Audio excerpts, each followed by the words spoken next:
அன்பு தேவ பிள்ளைகளே, ஈடு இணையற்ற இயேசுவின் நாமத்தினாலே உங்களை வாழ்த்தி தேவனோடு சஞ்சரிக்க என்னோடு சில நிமிடங்கள் செலவு செய்யும்படி அன்பாய் கேட்கிறேன். இது கிறிஸ்துமஸ் நாட்கள் ஆகையினாலே இந்த உலகத்திலே வெளிப்பட்ட இயேசு கிறிஸ்து இம்மானுவேலாய் இந்த உலகத்திற்கு வந்தார். காரணம், திக்கற்றவர்களாக உணர்ந்திருக்கிற நம்முடைய வாழ்க்கையில நான் உன்னை திக்கற்றவனாக விடேன், உன்னிடத்திலே வருவேன் என்று சொன்னாரே, அந்த வார்த்தைகளை நிறைவேற்ற இயேசு கிறிஸ்து இம்மானுவேலாய் நம்மோடு கூட இருக்கிறார் என்பதை குறித்து நேற்றைய தினத்திலே பார்த்தோம்.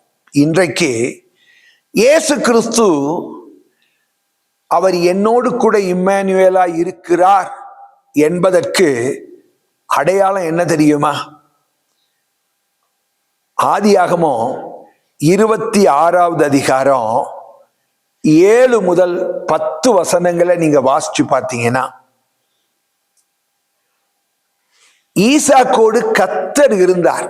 26வது அதிகாரம் 2வது வசனம். அப்ப கர்த்தர் கூட இருக்கிறார். அந்த சூழ்நிலையிலே வேதத்திலே வாசிக்கும் போது வழியே பிரச்சனைகள் வருகிறது. ஈசாக்கு கேராரிலே தானாகவே இருக்கவில்லை. ஆண்டவர் தான் சொன்னாரு, இங்கேயே இரு, நான் உன் கூட இருப்பேன், இந்த இடத்திலேயே உன்னை ஆசீர்வதிப்பேன். ஆண்டவருடைய வார்த்தையை நம்பி அவன் அங்கேயே இருந்தான். கர்த்தர் அவனோடு கூட இருந்து அவனை ஆசீர்வதிக்க ஆரம்பித்தார். ஆசீர்வதிக்க ஆரம்பித்த போது 26வது அதிகாரம் 7 முதல் 10 வசனங்களிலே நீங்கள் வாசித்து பார்ப்பீர்களே, ஆனால் அவனுக்கு விரோதமாய் பெலிஸ்தியர்கள் வருகிறார்கள். இது எங்களுடைய இடம்,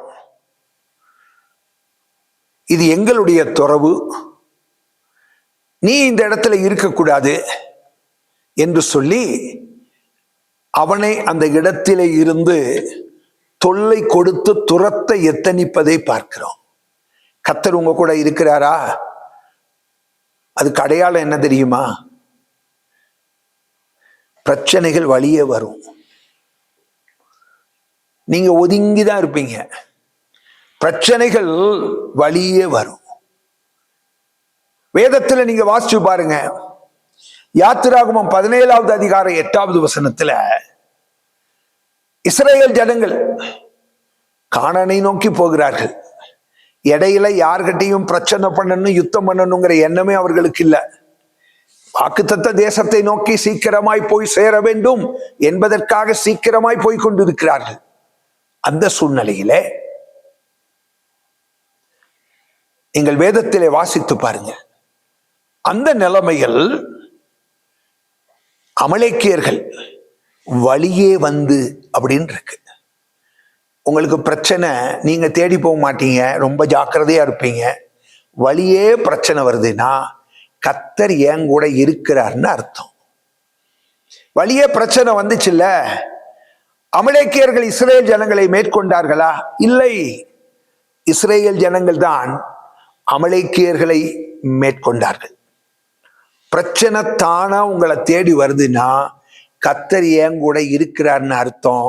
கவலைப்படாதீங்க, உங்க கூட இருக்கிறவர் உறங்க மாட்டாரு, தூங்க மாட்டாரு, உங்களுக்காக யுத்தம் பண்ணுவாரு.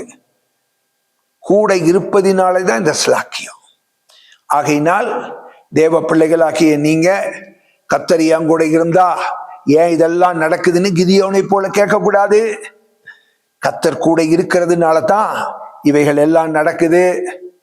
எந்த மரத்துல அதிகமாய் கற்களினாலே காயம் தெரியுமா? கனி உள்ள மரத்துல தான். கனியாகிய கர்த்தர் உங்களோடு கூட இருக்கிறாரு.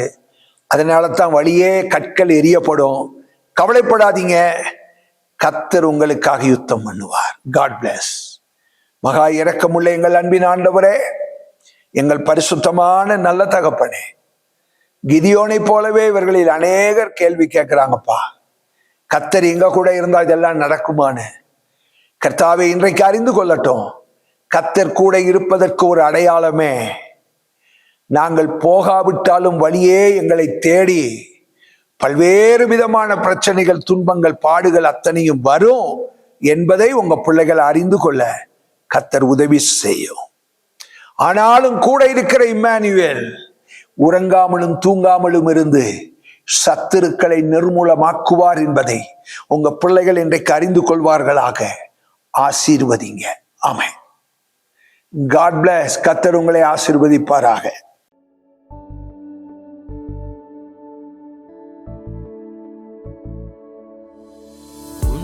உன்னதமானவரே,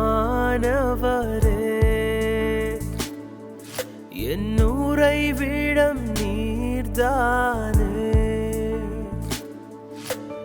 உன்னதமானவரே, என் உறைவிடம் நீர்தானே. உயர்த்துகிறேன், வாழ்த்துகிறேன், வணங்கு